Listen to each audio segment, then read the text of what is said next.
I guess, who do you feel that you had great chemistry with, and who do you feel you had a bad chemistry with in the ring?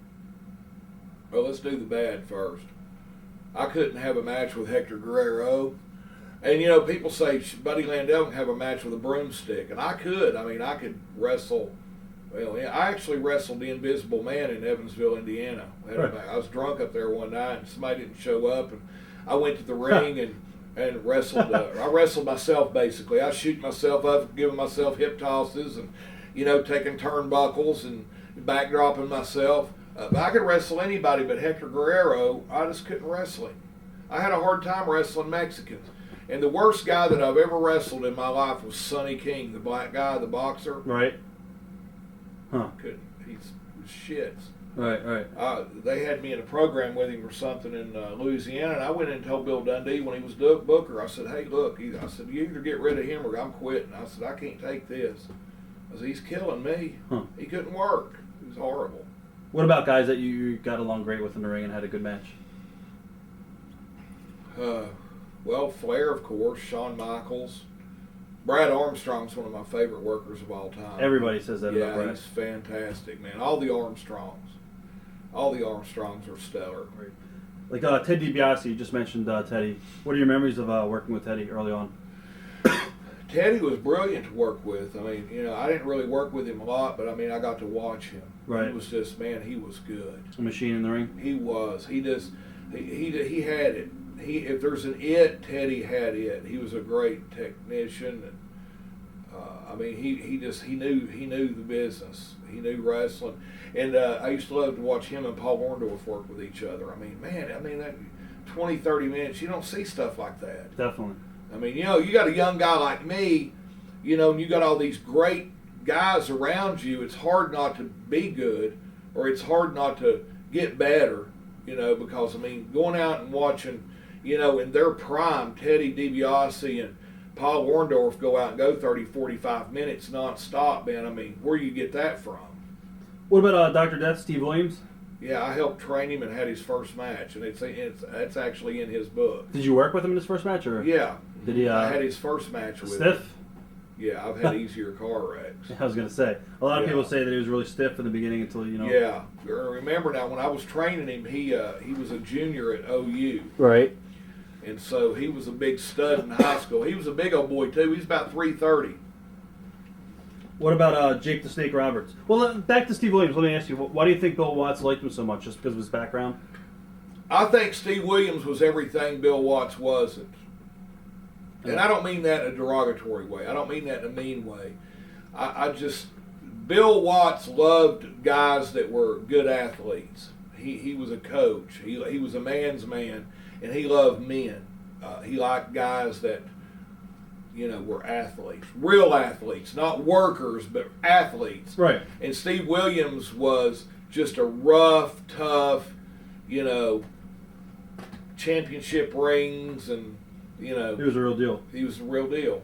What about Jake the Snake Roberts? What are some of your early memories of Jake?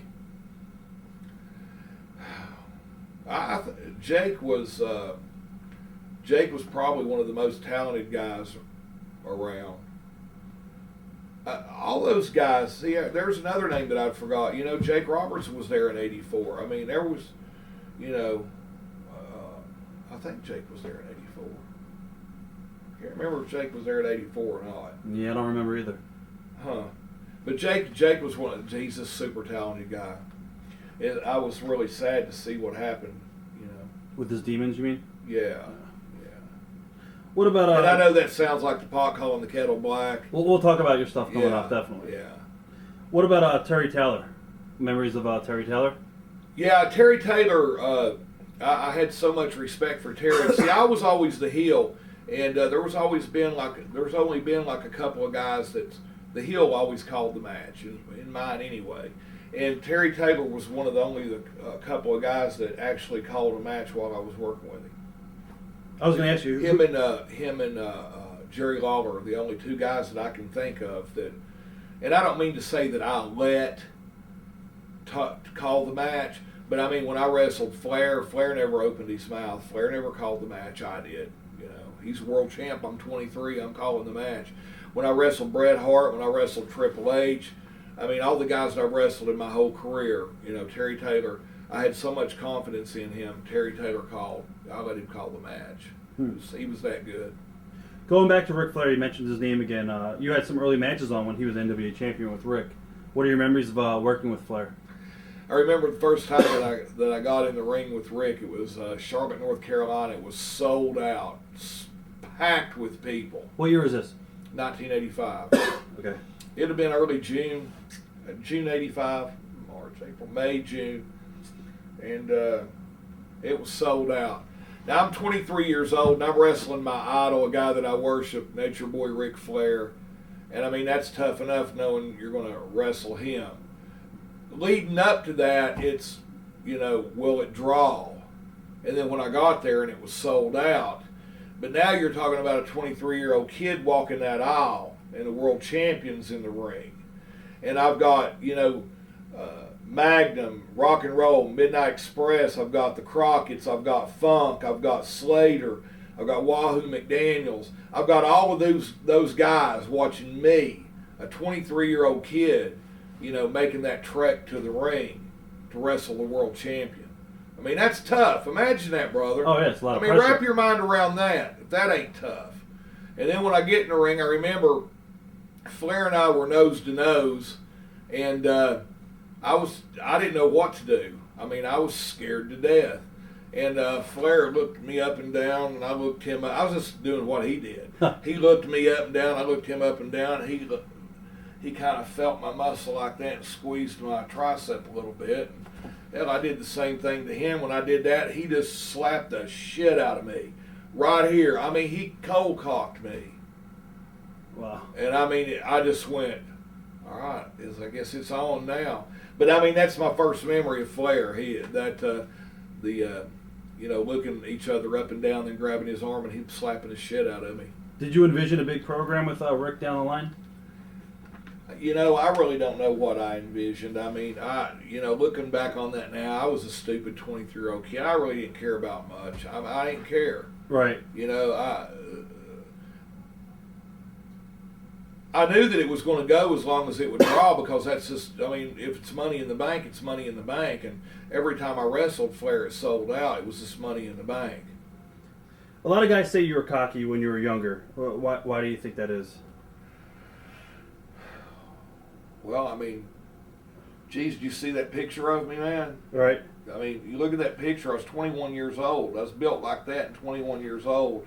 And I was a good wrestler. I knew I was good. Where I don't think it's a personality flaw or a character flaw. I just think where Flair said he had a lack of confidence, I had an overabundance. So who's wrong, me or him?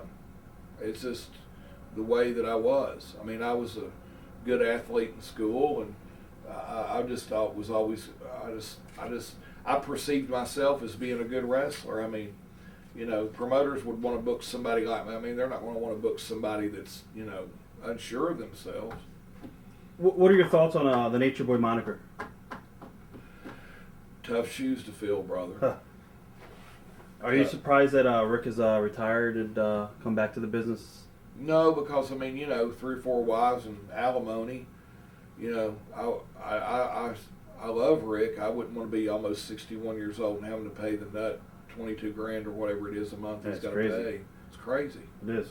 Huh. I mean, it looks like his wife would give him a break and, you know, cut it in half or something. I don't know what the deal is.